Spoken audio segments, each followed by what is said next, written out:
بسم اللہ الرحمن الرحیم۔ السلام علیکم ورحمۃ اللہ وبرکاتہ۔ آسم اسلامک 460 پر میں آپ سب کا خیر مقدم کرتا ہوں۔ آج کی اس ویڈیو میں ان چند پہلو پر تفصیلی بات ہوگی کہ رمضان المبارک کی تیاری، روزوں کے متعلق ضروری دینی علم، رمضان المبارک میں گناہوں کی نحوست۔ اگر ابھی تک میرا چینل سبسکرائب نہیں کیا تو پلیز سبسکرائب کر دیں، ویڈیو اچھی لگے تو لائک اور شیئر بھی کر دیں، اور ہماری حوصلہ افزائی کے لیے ایک پیارا سا کامنٹ کر دیں تاکہ مزید اسلامی ویڈیو آپ تک پہنچتی رہے۔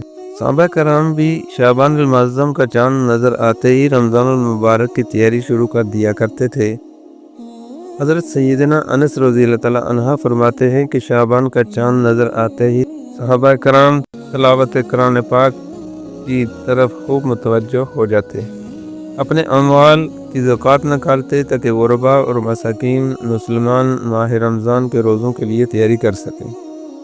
حکام قیدیوں کو طلب کر کے جس پر حد یعنی شرعی سزا جاری کرنا ہوتی اس پر حد قائم کرتے، بقیہ میں جن کو مناسب ہوتا انہیں آزاد کر دیتے، تاجر اپنے قرضے ادا کر دیتے، دوسروں سے اپنے قرضے وصول کر لیتے، یوں ماہ رمضان المبارک سے قبل ہی اپنے آپ کو فارغ کر لیتے، اور رمضان شریف کا چاند نظر آتے ہی غسل کر کے بعض حضرات اعتکاف میں بیٹھ جاتے۔ یقیناً رمضان المبارک کی تیاری کے حوالے سے صحابہ کرام کا انداز ہم عاشقان صحابہ اور اہل بیت کے لیے لائق تقلید قابل پیروی ہے۔ ہمیں بھی ان کی پیروی کرتے ہوئے رمضان المبارک کی تیاری اسی طریقے سے کرنی چاہیے۔ قرآن پاک کی تلاوت شروع کر دینا، اپنے اموال کی زکوٰۃ نکالنا، قرضے ادا کر دینا، دوسروں سے اپنے قرضے وصول کر لینا، اور رمضان المبارک سے پہلے ہی خود کو فارغ کر کے پورے ماہ کے اعتکاف کے لیے خود کو تیار کر لینا چاہیے۔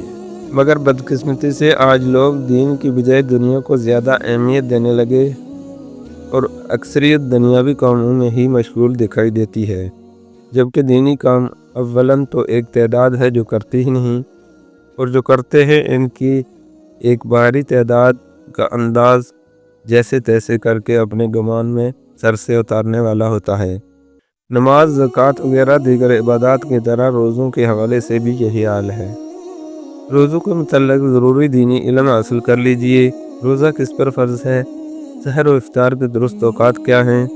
روزے کی نیت کے متعلق کیا مسائل ہیں؟ کن چیزوں سے روزہ ٹوٹتا ہے؟ کن کاموں سے مکروہ ہوتا ہے اور کن مجبوریوں کی وجہ سے روزہ چھوڑا جا سکتا ہے؟ ایک باری تعداد کو ان مسائل کے متعلق نہ تو معلومات ہوتی ہے اور نہ ہی کسی سے ان مسائل کا علم حاصل کرنے کی کوشش کی جاتی ہے۔ لہٰذا ابھی سے اپنے روزوں کی فکر کیجیے، اور مذکورہ مسائل کے متعلق معلومات حاصل کرنے کے لیے کتاب فیض سنت جلد اول کے باب فیضان رمضان کا مطالعہ ماہ رمضان شروع ہونے سے پہلے کر لیجئے۔ گزشتہ روزوں کی قضا کر لیجئے۔ گزشتہ رمضان المبارک کے روزوں میں سے کسی روزے کی قضا اگر آپ پر لازم ہے تو رمضان المبارک سے پہلے ہی اس روزے کو رکھ لیجئے۔ اچھی اور نیک صحبتوں کی کمی کی وجہ سے آج کل گناہوں کا بازار گرم ہے۔ گناہوں کی نحوست قبر و آخرت میں تو ویسے ہی آدمی کو کہیں کا نہ چھوڑے گی، مگر رمضان المبارک میں گناہ کرنے پر مزید سخت پکڑ ہے۔ چنانچہ رمضان المبارک میں گناہ کی نحوست نبی پاک صلی اللہ علیہ وسلم کا فرمان عبرت نشان ہے کہ میری امت ذلیل و رسوا نہ ہوگی جب تک وہ ماہ رمضان کا حق ادا کرتی رہے گی۔ عرض کیا گیا کہ یا رسول اللہ، رمضان کے حق کو ضائع کرنے میں ان کا ذلیل و رسوا ہونا کیا ہے؟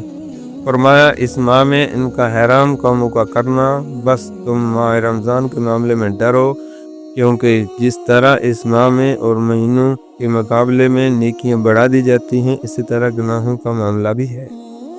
گناہ چاہے ظاہری ہوں یا باطنی، سب کا ارتکاب ناجائز، حرام اور جہنم میں لے جانے والا کام ہے۔ لہٰذا خود کو ذلیل اور رسوا ہونے سے بچانے کے لیے رمضان المبارک آنے سے پہلے ہی ان تمام گناہوں کے بارے میں علم حاصل کرنا اور ان سے خود کو بچانے کی کوشش کرتے رہنا لازمی ہے۔ خدا نخواستہ اگر ہم نے ان کے بارے میں علم حاصل نہ کیا، یا حاصل تو کیا لیکن گناہوں سے خود کو نہ بچایا، تو کہیں ایسا نہ ہو کہ ہم رمضان المبارک میں کسی ناجائز حرام کام میں مبتلا ہو جائیں